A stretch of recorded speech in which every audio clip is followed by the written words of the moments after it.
Good morning, my name is Jeremy. I'm not a doctor, I'm not a health professional. I talk about anxiety disorder based on my psychology background and my cognitive behavior therapy certificate from CBT Australia. Naku, excited ako sa i-share ko sa inyo. Itong video na ito, gagawin ko ito doon sa dalawang specific ka-talk time ko na follower para maging kasi I believe kung ano yung mga common anxiety symptoms no? So kung ano yung talagang concern nila, I'm sure ganun din ang lahat. Okay, so may isa akong follower, sabi niya nag-schedule siya ng sa akin ng talk time. Sabi ko, bakit ka nag-schedule to ng talk time? Matagal kami hindi nag-usap noon. Kasi usually ang indication ng hindi na nag-uusap, ibig sabihin umayos na. Okay, ganun lang naman yun umayos na or walang pera. Talagang ganun. Siyempre yung mga nagbabayad o yung nagbibigay, yun na yung pinaprioritize ko for so many reasons. Una, kung hindi nyo naman kaya magbigay, meron namang YouTube video. Kaya ako ginagawa to. Tignan nyo, nag-i-effort ako weekly. Pwede ko naman wag na gawin to, diba? Pwede kong wag talagang gawin at all. Pero dahil sa alam ko ang hirap ng simptomas ng anxiety disorder, compelled akong gawin yon bilang Kristiyano, bilang nagpupuri sa Diyos at binigyan ako ng kaalaman, binigyan ako ng sariling experience ng anxiety para magamit ko dito. So ang ganda nung nangyari, ngayon nakikita ko na yung meaning ba't ako mayroong anxiety disorder, yun pala ay para matulungan yung maraming tao. So ito nga siya. So nag-schedule siya ng talk time sa akin. Sabi ko, ano kayang baka bumalik or something. Okay, sige. Tapos biglang nag-usap kami, medyo pumayat na siya kasi medyo malaking mama, pumayat na siya, radiant yung mukha niya, glowing, masaya siya. So, sabi niya, kaya lang daw siya nakipag-schedule sa akin kasi gusto niya lang magpasalamat. Ayos na siya, yung dati daw lugar na kinukwento pa nga niya kunyari, wala yung sahog niya, kulang ng karot. Hindi ko natanong kung anong ulam Pero nasa isip ko baka pwede naman, maraming mga sahog na may karot, afritada, caldereta, menudo, di ba? May mga karot yan, no? So, sabi niya, dati daw, nung hindi pa kami nag-uusap, wala siyang karot, bibili siya ng karot, sasakay doon siya ng tricycle niya, pipunta siya sa tindahan. Tapos, may parte doon sa lugar nila na pag umabot siya doon, hininervyos na siya. Anong nangyari? Doon sa, nung bibili siya ng karot, umatras na siya, bumalik siya. So yung ulam niya na may karot dapat walang karot. So imagine mo yung menudo mo walang karot, o kaya yung kaldereta mo walang karot, afritada mo walang karot, di ba? Parang hirap. Samantalang kung sana binili niya yun, enjoy niya yung buhay niya. So ganun yung mga simpleng bagay na ginagawa ng anxiety disorder sa atin, ano? And tapos yun nga sinasabi niya na dati ganun siya, ngayon daw nakakaalis na siya. Actually sinamahan pa daw niya yung anak niya sa Mindanao para may laban ata, taekwondo or something, no? May karate, may competition doon, sinamahan niya. So sabi ko, masaya ako para sa iyo, ganyan. So share ng kwento, ganyan. So siguro mga 45 minutes kami nag-uusap na masaya lang na yun, nakita niya na yung improvement niya, tsaka sa kakapanood niya doon ng mga video ko. Sabi niya, ang gusto niya daw doon yung takot kasi kailangan niya mag-abroad So yung ideya na mag-isa lang siya sa airport, tapos pag may nangyari sa kanya, ano mangyayari. So naliwanagan daw siya doon sa video. Totoo nga naman, sabi niya sa akin, oo nga sir, totoo nga naman. Halimbawa, ikaw ko ba may nakahandusay dyan na pasahero sa aeroplano, diba? Sabihin natin hinimatay. Pero kasi hindi man hinimatay ang tao may anxiety disorder, no? Kung anxiety disorder lang. So kasi ang himatay, ibig sabihin nawawalan ka ng oxygen sa brain mo. Okay, ibig sabihin hindi ka humihinga. Usually ang tao may anxiety disorder nag-hyperventilate nga. Puro hangin nga siya at napupunuan nga siya ng oxygen. Ang nawawala sa kanya yung carbon dioxide, kaya parang lightheaded siya. Dapat balance yun, carbon dioxide saka oxygen. So anyways, sabi niyo nga naman sir, kunyari, kasi usually tinatanong ko, ikaw ba halimbawa meron ka nakita sa airport na nakahandusay, maayos naman yung itsura, nakahandusay doon, ano gagawin mo? Deadma? Kung deadma ka, matakot ka ngayon. Kasi ako, hindi ko matitiis yun. Kung hindi man ako makakatiis, malamang may gwardiya doon, nakakalat siya. Kunyari, hindi man sa pagmamahal o pag-care doon sa tao na yon, pwede siyang tingnan na sagabal siya or kalat siya. So, kailangan alamin, sino yan? Ano yan? O, may ID ba yan? So, ganun. So, dalawa yung panggagalingan yan. So, wala dapat katakutan. Pero I'm sure, no? Tutulong ang mga tao. Ikaw ba, tatanungin kita, ikaw ba magdidedma ka? Wala kang pakialam? Well, kung ikaw wala kang pakialam, then matakot ka talaga. Kasi ganun isip mo, ganun ka rin ugali mo. Pero yung mga tao, kami, halimbawa ako, hindi ko matitiis yun. Tutulong ako. So ako rin, naisip ko na ganun talaga yung mga tao. Tutulong yun. Parang imposibleng walang tumulong doon. Sabi ko nga, kahit hindi tulong yun, nakalat siya doon. May gwardiya doon na pupunta. O kung hindi mo man tulungan kasi, gagawin mo, Kuya Guard, merong ano doon, oh.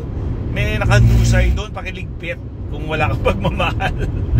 Alam na nyo, may ginawa pala ako, nalala ko lang ano. Bago tayo pumunta doon sa magandang management at strategy, no, nung kwento nila. Ito, may kwento lang ako. So, morning routine ko, naglalakad ako ng umaga, okay, brisk walk, no, for 30 minutes. O ikutin ko yung buong Kapitolyo dyan sa Mandaluyong, okay. Hapon ata yun, no, COVID ata time yun, okay. So, nangyari, nakita ko may nakadusay, nanginginig sa kalsada. Yung itsura niya, mukhang nag-exercise din talaga. Okay, naka-short siya, naka-t-shirt na pa. Exercise, mukhang ganun. Kaso, nakita ko parang may 3 tao na nag-aasikaso sa kanya. May 3 tao na. So, pag dumagdag pa ako, pwedeng hindi ako makatulong. Diba? Kasi may 3 na eh. Okay. Pero ang ginawa ko, sabi ko, nasa isip ko, dinasal ko siya. Kasi para siya nagsisisure eh. Alam ng mga tao yung gagawin eh. Mga ano rin, tumulong lang din sa kanya. So, eksakto, sa kanto. So, hindi na ako tumulong kasi 3 na sila. Ang dami na, diba? Wala mga osyoso pa ba ako doon? Hindi na. At least may alam kong kampante ako kasi may mga tao na tumutulong sa kanya. So wala na ba, dead man ako. Okay. Dinasal ko siya. So pagdating ko sa kanto, nakita ko yung mga pulis. Meron silang, may sasakyan sila. Yung bukas, yung parang, alam yung fiera na sasakyan. Yung bukas yung likod, tapos may upuan. Gano'n.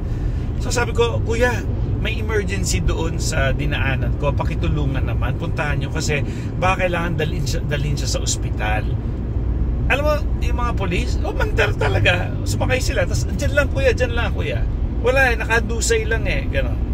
Ay, umandar sila. O di, nagawa ko rin yung part ko kahit pa paano, di ba? Eh sila, may mga tao na doon at nakapagdala ko ng sasakyan. So, gano'n ano, ang punto ko lang is that I think people will help. So, sabi niya, oo nga sir eh. So, may nabawasan yung takot ko doon kasi ang daming tao na mag-isa lang siya. Tapos ito pa yung katarantaduhan kasi dyan. Bakit ka sigurado na handusay ka doon? Nangyari na ba sa'yo mandusay?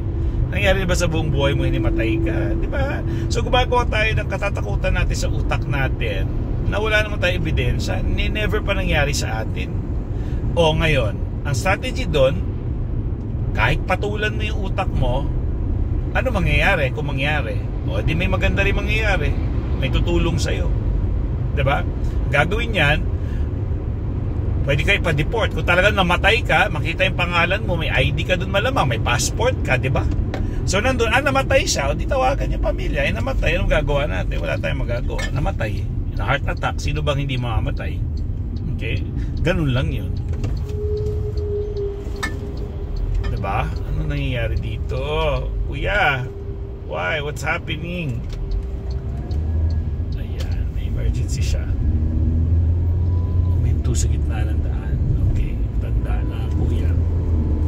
Uy, ang bilis ng truck. Sana maayos. Okay, ayos naman. Okay, so hatawid na siya yung sasakyan niya. Okay, so anong nangyari? So yun na nga, ang problema sa atin, gumagawa tayo ng mga problema, ng mga scenarios, catastrophe sa utak natin na ito mangyayari, ito mangyayari. Gaano ka sigurado mangyayari yun? Di ba parang tanga? Ano, may superpower ka? Avenger ka ba?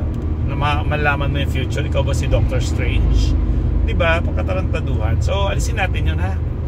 Nasa utak lang yun. Likha lang ng utak natin. Hindi siya totoo. Hindi porket naisip, totoo. Ayun, doon ako pupunta naman. Doon sa pangalawang follower ko. Nakadalawang session na siya sa akin. Ang problema niya, actually, nagawa ko yung video na nakaraan, yung takot sa sarili pag-iisip kanya yon. Kala ko dun sa una, ayos na kasi parang solid naman, klarong-klaro. Takot lang siya talaga sa isip niya, ano nangyayari. Although, normal naman na dahil nga nasanay ka sa ganun, hindi mo na kailangan mag-isip, lalabas at lalabas yung dati mong simptomas. Kasi, sanay ka dun eh. Kailangan baguhin pa yun eh. No? So, kailangan may effort na baguhin mo yung pag-iisip mo at behavior mo para ma-manage mo yung anxiety mo. Siya, alam ko rin naman yon na hindi agad yan magagaling kasi o hindi agad ma-manage kasi sanay pa siya eh. So kailangan ma-break muna yung pagkakasanay niya sa takot niya everyday, sa mga katarantaduhang nasa isip, yung mga katangahan ng pag-iisip, ganyan. Okay? So, yun ano. Sige, daanan muna natin ng konti yung pag-iisip na yan. Sabi ko sa kanya, ngayon, ito, sabihin ko sa inyo dahil sa pinag-uusapan natin to, mag-iisip ako in fact, sasadyain ko mag-isip talaga. Sige, dito ngayon, nandito ako sa kotse ngayon, pwede kong apakan yung gas, tapos bungguin ko yun nasa harap, gagawin ko yan, ito na, gagawin ko yan pero syempre hindi ko ginagawa, diba? Naisip ko yun naisip ko, ito, pwede kong ibanggain yun na sa kanan ko. Nasa isip ko rin yun. Ba't di ko ginagawa? Nasa isip ko siya. Ano pa gusto kong gawin dito? Sige, mamayang lunch, magluluto ako ng kare-kare. Hala! Nag-isip ako na magluluto ako ng kare-kare, nakakatakot. Hala! Naisip ko. Magluluto kaya ako ng kare-kare o hindi? Pwede ako magluto, pwedeng hindi, baka tama rin ako, or baka may gawin akong iba. So, ano pang isip ko? Yung ang dami kong pwedeng isipin eh. Ito, may truck, banggain ko tong truck na to. Naisip ko yun. Gagawin ko ba yun? So, lahat ba ng nasa isip mo, gagawin mo? Lahat ba ng maiisip mo, totoo? Halimbawa, magkaka-cancer ka. Magkaka-cancer ka. So, porket naisip mo magkaka-cancer ka? Sabi ko nga di isipin mo na manalo ka sa loto. Balato ko isipin mo para kung ang paniniwala mo, lahat ng naiisip mo, gagawin mo at lahat ng maiisip mo mangyayari, naku naman, manalo ka na sa loto, yun yung isipin mo. Ano mo na yan? Samantalahin mo na yan, yung kapangyarihan mo na yan. Okay? Ang cognitive behavior therapy, ganito kami mag-talk time. Talagang i-ridicule yung idea, yung talagang pagmumukhain kang tanga, alam mo yun, para magising ka sa katotohanan. Ayaw nga, ngayon, ang dami sasakyan dito, pagbabanggain ko kaya yung mga ito, banggain ko itong isang coaching to para tumama siya dun sa unahan niya. Ito, gagawin ko na. Ayan na, sinasabi ko, gagawin ko na. Ba't di ko magawa? Naisip ko yun yan naisip ko. Ayan, huminto siya, nagpula nga siya, pwede ko siyang banggain bakit? Ba't di ko ginawa? Nasa isip ko naman. Kasi ayoko masaktan, ayoko mamatay, ayoko makulong, diba? So ang daming rason bakit hindi mo gagawin. Pero ang punto kasi, natatakot kayo sa sarili nyong isip. Kasi iniisip nyo, porket naisip nyo, totoo or gagawin nyo.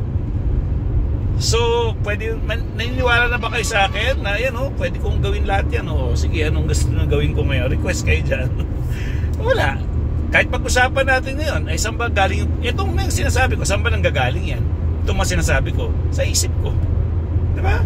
Sabi ko nga sa kanya yung tao bang, kasi takot siya baka daw masaktan niya yung anak niya. Normal yun Ibig sabihin, hindi siya normal. Ibig sabihin, hindi lang ikaw ang nakaka-experience nun. Marami. Sabi ko nga sa kanya, alam mo, yung ganung pag-iisip mo na takot ka saktan yung mga mahal mo sa buhay, ibig sabihin nga nun kasi you care. Natatakot ka nga, masaktan mo sila, it is because you care. Mahal mo sila. So parang imposible. Sabi ko nga sa kanya, teka lang, umamin ka sa akin. Nasaktan mo na ba ang asawa mo? Hindi, sir. mga anak mo, normal naman yung mga palo-palo sa mga anak, di ba? Pero yung mga talagang pananakit, disiplina natin yun pero yung talagang pananakit, talagang gusto mo lang saksakin mo anak mo, di ba? Parang katarantado. Yung iba malamang dito, habang nakikinig sa akin, parang natatakot na yan. Yung ideya na yun. Pero again, ang gusto ko sabihin sa iyo, ngayon, sabi ko sa kanya, nag-usap kami. O, nandito ako sa condo ngayon, sa bahay ko, sa unit ko. Isipin ko ngayon, sasabihin ko sa iyo, pwede ako tumalon dyan mamaya. Bakit hindi ako takot? Kasi alam ko namang hindi ko gagawin. Pero naisip ko. Sa isip mo kasi, porkit naisip mo, gagawin mo? Oo nga, no? Ganyan. So sabi, ang linya namin, it's just a thought. Pag-iisip lang, no? It's just a thought.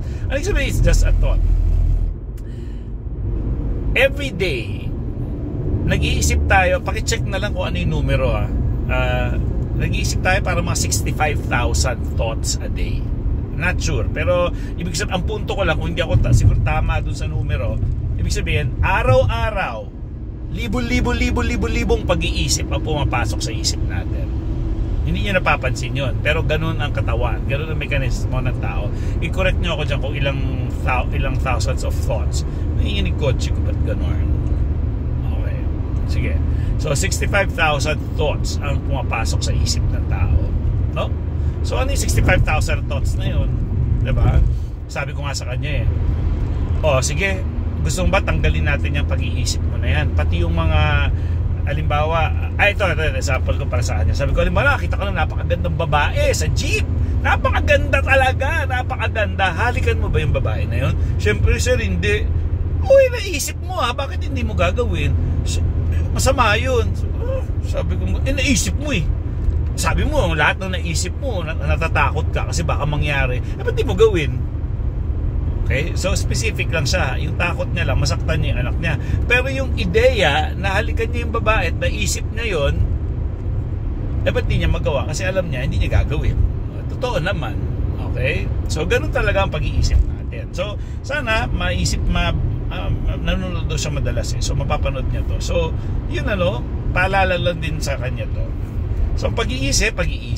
Parang ano lang yan Alam ba yung mga bata tayo, yung titingin tayo sa ulap, tapos titingnan natin yung mga formation ng ulap. Sasabihin natin, may agila, may leon, ay ice cream, ay eroplano, ay bangka, ay kabayo, ay leon. Yan yung nakikita natin sa clouds. Gawa ng isip lang natin yun. Diba? So nagpo-form sa utak natin, yung mga nakikita natin. Ganun lang kasimple. Mamaya, alis ka na. Mamaya, iba na isipin mo. Mamaya, isipin mo ba, magluluto ka ng kare-kare, mamalengke ka, may sagot ka ba sa exam mo, may nakapag-aral ka ba. So, ganun yung buhay natin. Sisimba ka ba bukas? Punta kami ng anak ko sa ganun. So, yung mga isipin mo, ganun lang talaga tayo mag-isip. Okay? So, yun yung pangalawa. Yung una, nagpapasalamat siya. I'm so happy, nagpasalamat siya na appreciative ako kasi ang sarap ng feeling nun kapag merong yung nag-appreciate mga tao sa yun. Sarap ng feeling, no? Ibig sabihin, nararamdaman ko na may silbi pala ginagawa ko. Talagang gumagaling pala talaga sila. Although alam ko naman gumagaling talaga kasi nga ang CBT is evidence-based no? May ebidensya, no? Effective talaga siya according to science. Okay? Kasi talagang inaayos yung pag-iisip mo Okay, yung mga followers ko dyan, kung sino yung mga naka-talk time ko, sige nga, anong natulong ko sa inyo, mag-comment kayo dyan. Anong ideya yung nakatulong sa inyo? Yung nag-ayos ng inyong pag-iisip. Please comment. Okay? Baka makatulong sa kapwa nyo. Okay. Last but not the least, merong follower sa US siya. Okay? Ano siya ngayon? Nasa bago lang mga July, no? Mga July. So, i-explain ko sa kanya yung mekanismo ng anxiety, bakit daw ganun, no? Sabi ko, isulat mo dapat kasi yan yung binibigay mo sa akin na pera, no? So, kahapon, pangalawang talk yun, yung una Tuesday lang, tapos kahapon Thursday agad. Kasi daw, may episode daw siya. Sabi ko, ano yung sabihin ng episode? Sabi niya, may symptoms siya. Ano mga symptoms mo? Nanginginig daw siya, palpitation, etc. Sabi ko, sige, libre ako ngayon makipag-usap sa'yo. Padala ka na lang sa GCash, kahit mamaya na lang, sabi ko sa kanya. sige, anyways, usap kami. Sabi ko, kamusta? Anong simptomas mo? Ganito, nanginginig po ako. Teka lang, sabi ko. So, kanina ka pa nag-text sa akin. Hanggang ngayon, nanginginig ka pa? Hanggang ngayon, nagpapalpitate ka pa? Hindi na po. Exactly. Sabi ko gano'n. Kasi ang katawan natin, hindi niya kayang patagalin yon unless nag-isip ka na naman ng bagong katatakutan. Lalabas ulit yung adrenaline mo. So hindi na. So, explain, usap-usap. Ang kinakatakutan niya daw talaga kasi matakot. Ang matulog. Hindi siya nakakatulog. So, ang daming problema niya pag may anxiety. Well, sabi ko sa kanya,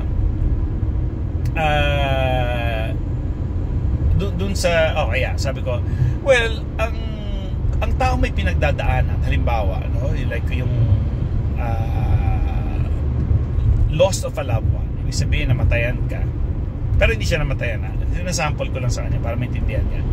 Sabi ko, loss of a loved one. Ano nangyayari dyan pag namatayan ka? Kung isa kang nanay o tatay, no? Or anak. Okay?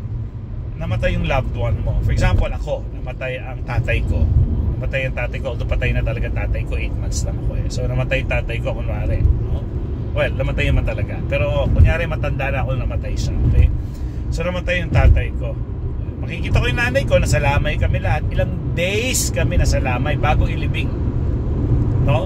Yung nanay walang tulog, yung mga anak walang tulog kasi may mga bisita, naglalamay, ganyan. Walang tulog for, well, hindi naman sinabing walang tulog, zero. Yung sila nakakatulog pa rin, nakakaidlip-idlip. Siyempre, sa sobrang pagod, talagang bibigay yung katawan mo. Kahit ayaw matulog, after 3 days, wala kang magagawa. Talagang matutulog ka at babagsak na yung katawan mo. Unless may mga nakaw kang idlip. Pag ganon, kasi nag-e-energize ka eh. Kahit konting tulog, nakakapahinga ka, gising ulit. So, tandaan nyo, ganyan din mga trabaho ng mga army, no? Yung mga sundalo natin, ganyan din mga trabaho, lalo na pag nasa gera ka. At ang gera, buwan. Like itong, di ba, yung sa, anong gera ngayon? Yung, ano ba to? O basta, may gera ngayon. Buwan yan, no? May iba taon. So, nangyayari dun sa mga sundalo, namamatay ba sila? Dahil sa walang tulog sila? Hindi, uwi rin sila. Tatanda sila ng matanda. So, gano'n, no? So, ang dami kong sinasabi sa kanya na rason. Pero ito pa rin gusto kong i-bring up eh. Kasi sir, natatakot ako na kulang ako sa tulog tapos maliligo ako. Che, sabi ko, anong science ang nagsabi na bawal maligo ang walang tulog? Anong science? Saan galing? Bigyan niyo ako ng science doon. Okay? Meron pa. Yung ideya ng pasma. Pag namalansya, hindi maghuhugas ng kamay. Anong science nun? Anong paliwanag? Base sa siyensya. Ano? Wala po. Alam niyo ba, napakamalas nating Pinoy. Tayo lang yung may pasma. Sana sa US na lang ako pinanganak kasi wala silang pasma dun eh. Sana sa Korea na lang ako pinanganak kasi walang pasma dun eh.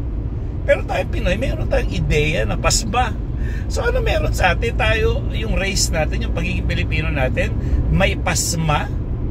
Yung pagtanda mo, manginginig na yung kamay mo, nanginginig. Hindi po ganun. Ang daming mga paniniwala, nakala natin, medical ba yung word? Or scientific, pero hindi. Ang dami yung practices. Meron napanood akong meme, nadaanan ako meme nung kailan. Sabi niya, tingnan mo, dahil yung pimple, kasi dapat yung unang regla mo, hinilamos mo, kadiri, yung regla madumi. So, ang daming mga paniniwala na dahil wala, nakasanayan na sa katandaan, pero naisip nyo yun, may isang matanda, ihilamos mo. Sino ang gumawa no ng unang-unang tao na yung kanyang menstruation, hinilamos niya? Anong klase yun? Una, dugo yun eh, di ba? Kadiri. I mean, parang, paano mo hihilamusin yung isang dugo? Sino naka-invento na yun? Yung tanong ko eh. Sino yung tao na, nung bata siya, hinilamos siya. Tapos after so many years, wala siyang pimple. Hindi pa pwedeng, hindi ka lang talaga pimpolin. Tapos ang problema, kinalat mo. Hanggang ngayon, yung mga Pilipino naniniwala doon. Yung tatanga-tangang Pinoy naman, yung mga gumagawa, walang science, walang paliwanag, ganun lang, di ba kadiri? So, ano yung punto ko? Ang punto ko, i-check nyo muna yung mga kinakatakutan nyo. Baka wala namang science. Baka nakasanayan nyo lang, narinig nyo sa mga matatanda, nakalakihan nyo. Talagang yari ka dyan. Although ganun ang psychology, no? Ano yung mga cultural na paniniwala. Kasama sa pag-aaral namin yan, na may mga ganun. Kaya nga, halimbawa, sa ibang kultura, sa kanila, ano yun, abnormal. Pero sa kultura ng isa, normal. Gets nyo? Kaya kinukonsider namin yun na, halimbawa, itong taong to, for example, extreme na lang to ha, OA na lang na example. Okay. Sa kanilang komunidad, ano sila, mga kumakain sila, mga cannibal sila, kumakain sila ng laman ng tao. Normal yun, kasi yun yung practice nila sa komunidad nila. Nagiging normal siya or normal sa kanila. So hindi ko maiisip na yun, ang taong may nagkakanibal, may problema sa utak. Kasi yun ay nakalakihan niya, yun ay kultura nila doon, yun na extreme to ha, yung sinasample ko lang para lang maintindihan ninyo. Pero sa atin dito sa Pilipinas, pag kumain ka ng aswang ka, hindi yun normal, may sakit ka sa ulo kasi bakit ka kumakain ng tao, may problema ka. So, ganun na psychology, ganun kagaling yung psychology. Na hindi basta-basta magsasabi na itong taong to may problema to sa ulo or sa isip o mga ganyan-ganyan, hindi sa ulo, sa isipan, ganyan-ganyan. So, hindi, ang dami, ganun kagaling yung psychology, no? So, yun lang. Kasi ang dami, again, ang bottom line nito, lumalabas ng simptomas dahil may takot. Okay? Sasabihin nyo, wala naman akong takot, di man ako nag-iisip. Lumalabas ang simptomas dahil nakaprogram na siya sa katawan mo. Ha? Paano nangyari nakaprogram sa katawan ko? Ginalingan mo ng matakot araw-araw. So, automatic na yun. Parang kang aso na tuwing alas 8 ng umaga, kailangan mag-poops ka. Kasi nakaprogram na sa katawan mo na tuwing alas 8, magpupoops ka. Pag hindi, iyak, nakita mo yung aso mo, umiyak. Tapos ang gagawin mo, lalabas kayo. Ilalabas mo yung aso. Kasi yung katawan niya, sanay na dapat alas 8 mag-poop. So ikaw din, sanay ka na, kunyari nagdadrive ka, itong mainit na nararamdaman ko, anxiety ito. Itong grocery, itong party dito sa grocery, anxiety ito. Itong lalabas kami, pupunta ako sa kaibigan ko, hindi ako magtatagal doon. So, hindi mo na kailangan mag-isip, automatic na siya sa'yo. Dadating at dadating. Para yang pagmamaneho or pagdadrive or pagbibisikleta. Nung una, babala-balanse ka, hindi mo kaya. Pero ngayon, mag-iisip ka pa ba pag sumakay ka ng bisikleta mo or motor mo or kotse mo? Kaya ngayon, nagsasalita ako, nag-iisip pa ba ako na apakan ko yung gas? Ano ko yung manubela ko? Titingin ako sa... Wala na, automatic na sa katawan ko yan, Hindi na ako nag-iisip, automatic na siya. Okay? Autopilot na, ika nga yan. Alam ko na yung driving, yung pa ako, habang nakipag-usap ako, so gumagalaw na. So, ganun din ang anxiety dahil ginalingan mo. Again, ulitin ko. Ang simptomas ay lumalabas sa takot. Okay? Sa takot. Sabi mo sa akin, hindi mo naman tatakot Dahil, nasanay ka na doon sa takot na yon na naging automatic na siya sa katawan mo kahit hindi ka mag-isip. So, anong gagawin? Kailangan i-break yung cycle na yon, no? Kailangan exposure. Paano yung exposure? Halimbawa, kung everyday anxiety ka, aware ka dapat, ito, nag-anxiety ako. Ayan. Pero, ilang araw na to taon na nga to, hindi man nangyari kinakatakutan ko So, dapat ganun, everyday, pinapractice mo yon. Kasi may neuroplasticity rin tayo na tinatawag. Alright? So, ang neuroplasticity, yan yung kapasidad ng brain na magbago, no? With new learnings, no? At behavior. Sabi ko sa kanya, sabi ko nga, bobo ang utak. Ang galing-galing ng utak natin. Kasi una, kaibigan talaga natin ang anxiety. Kaya tayo may anxiety para maligtas tayo sa danger. Okay? Pero ang danger na kasi natin ngayon ay, ano ba ito? Bakit nag-blink? Ang danger na kasi natin ngayon, dati, yung mga sinaunang tao, ang danger nila sawa, ahas, mga kalaban nila, no? Yung mga cavemen. Ngayon, ang danger na natin, yung boss mo, yung exam mo, yung presentation mo, yung itsura mo. So, ganun na ngayon ang danger natin. Okay? So, lalabas yung simptomas mo. Okay? Asa na ba ako? Kasi yung mga kotse. Sandali, maganda para may sasabihin ko na wala ako. Sorry. Ang bottom line is that, okay, so ang pinanggagalingan ng simptomas ay fear. Ang fear ay nangyayari kapag hindi mo naintindihan yung nangyayari sa katawan mo at wala ka talagang alam. Okay? Kaya kaalaman talaga ang susi para ma-manage or mawala ang takot. At pag nawala ang takot, mawawala ang simptomas. Naintindihan? So again, hindi porket nawala ang takot, mawawala automatically ang simptomas. Tandaan ninyo, meron tayong tinatawag na neuroplasticity. Dahil sa araw-araw kayong takot, naging parte na siya ng katawan ninyo. So para mawala rin yun, kailangan may mga behavioral changes at exposure. So may awareness kayo na ito anxiety lang, ilang years na akong ganito pero hindi man nangyari, kinakatakot. Dapat aware kayo, sinasabi nyo yun sa inyo, sa katawan nyo everyday. Ito anxiety lang to, ito anxiety. So nililabel nyo na siya para hindi na kainin yung buhay nyo. Na ganun lang talaga ang anxiety. So sa madaling salita, dapat kilalanin ninyo ang inyong anxiety. Okay? So with that, dahil 30 minutes na, yun na yung pinakamahaba na gusto kong gawin. Sana nakatulong itong video na to. Please comment.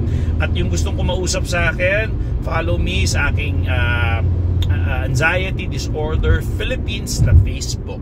Okay? Dapat diagnose kayo ng doktor bago wag gawing diagnosis yung mga pinagsasabi ko. Kailangan may doktor at siya magsasabi sa inyo na ikaw ay merong mental condition. At nagagaling yun at naaayos yun. Okay? Bye! Thanks!